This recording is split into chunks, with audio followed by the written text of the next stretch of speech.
you guys, I hope you can see this pretty good. I gotta get a pen so that I can do this. All right, the first thing I'd love for you to do is just write your name at the top. As you know, it looks like the first one we're talking about is scientific notation. And the first thing we do when we're figuring out what scientific notation is we determine where the decimal is. So our decimal is right after that. And we look right here at the exponent of the second number. So the exponent is 2. So we're going to move the decimal to the right, 2. So we're ending up with 5,200. So if A is 1/2 and B is 1/3, then AB equals what? So AB would be 1/2 times 1/3, and all we have to do is multiply across. So that would be 1. 1 times 1 is 1, and then 2 times 3 is 6. So that would be 1/6. 1/2 of 2 times 4. We are dealing with PEMDAS per usual, and what that is just the order of operations. So parentheses, exponents, multiplication, division, addition, and then subtraction. So within our parentheses, we have 4 times 2, so that we can cross that out and go 8. And then we can go 1/2 times 8, or 1/2 of 8 is 4. All right, what is the reciprocal of 7/5? 7/5, a reciprocal is just reversed. So the reciprocal of 7/5 would be 5/7. Reduce 12 over 36, or 12/36. So the first thing we have to do is find the greatest common factor.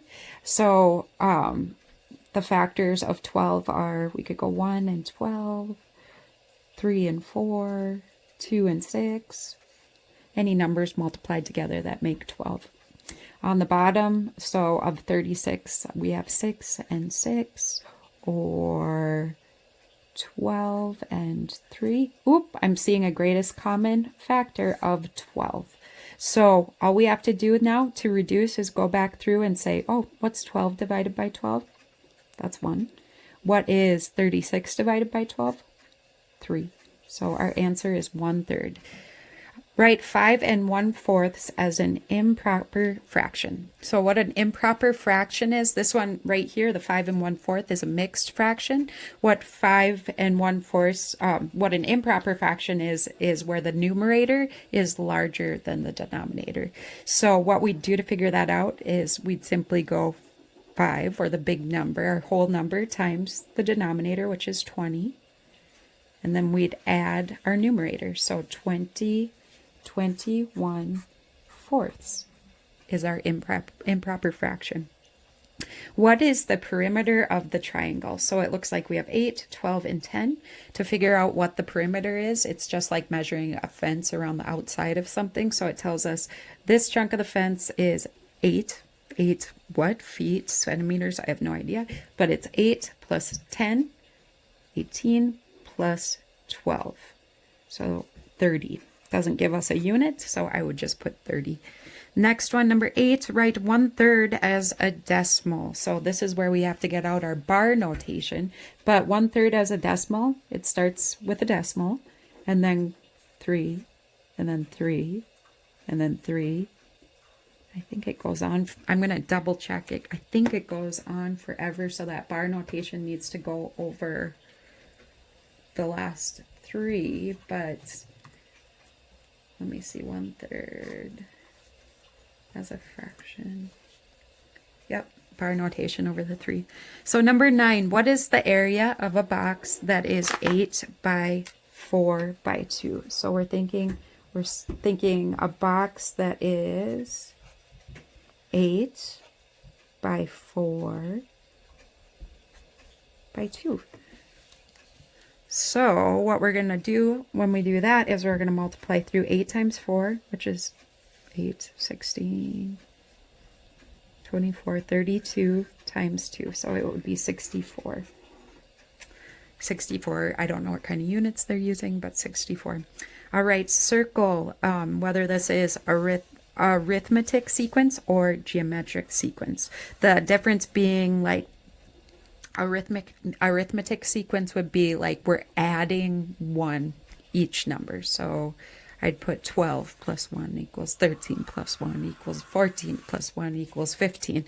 That is an arithmetic sequence where we just add a constant number, and a geometric sequence is where we multiply a constant number. So here it says to figure out the pattern, we go plus 3, looks like 10 plus 3 is 13, plus 3 is 16 plus 3. So we're adding a constant 3. So this would be arithmetic sequence.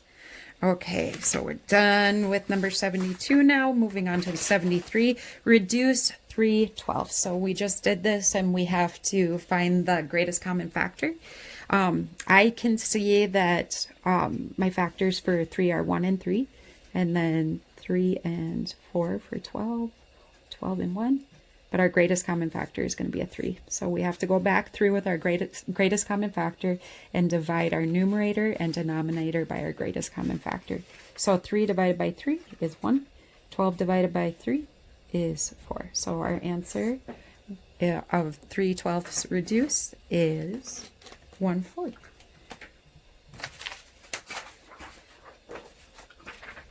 Love you.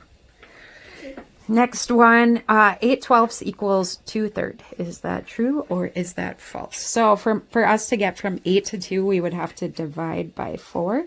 So 8 divided by 4 equals 2. And then we'd have to divide the denominator by the same thing. 12 divided by 4 is 3. So that is true. So 6C equals 42. Then C equals what? So this is a little bit of our algebra. We're going to have to go through and divide both sides by 6, because what I want to do, this is the same as solving our one-step problems, but what I want to do is I want to get the variable, which is fancy name for a letter. In this case, it's a C. I want to get the variable on a side by itself. So what I have to do to figure that out is I have to divide 6 out of the front, out of the variable. And whatever I do to this side, I have to do to the right side. So I have to do 42 divided by 6. 6 goes into 42 7 times, so our C equals 7. Number 4, -8 times -4. Really good basis of information is when we multiply two negatives together, we get a positive. So we can go through and say 8 times 4 is 32. They're both negative, so it's going to be a positive 32. All right, this one is a little bit more difficult. What we're going to do is we're going to, so 5, but we have to cross this out. A negative and a negative turn out to be a positive. And I think this is true. So I am going to go through, I'm going to look it up really quick, but I believe that this is 13. I'm double checking on good old handy dandy Google. So 5 minus -8. What is that? Yep, it's 13. Awesome. So our negatives crossed each other out to make a positive. So if 6 now equals -4 times 8 equals 20. So it's the same concept as we did up here. We have to get the variable up to one side. The way we do that is we divide out a -4. Okay. So the way we divide out a -4, that'll cross each other off and we'll be left with an A. Then we divide out the -4 on this side, which gives us a +5. So A equals 5. Write 12% as a decimal. So this is a great way. The percentages are linked to decimals, which are also linked to fractions. And you kind of have to experiment with it a little bit before you really see it clearly. But 12% also looks like this, 12 over 100. Any number out of 100 is its percent. And the way we read this is 12 100ths. Well, if you hear that, 12 100ths, oh, I'll put a decimal right here. And where is the hundredths place when I'm putting decimals? It's right, that's the tenths place. That's the hundredths place. So what I would do is write 12 100ths. Number 8, what is the area of the rectangle? All we have to do to figure out the area is just all this space in between.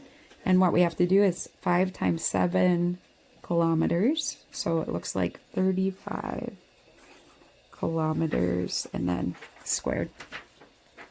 Next one, what is the perimeter of the rectangle shown in question 8?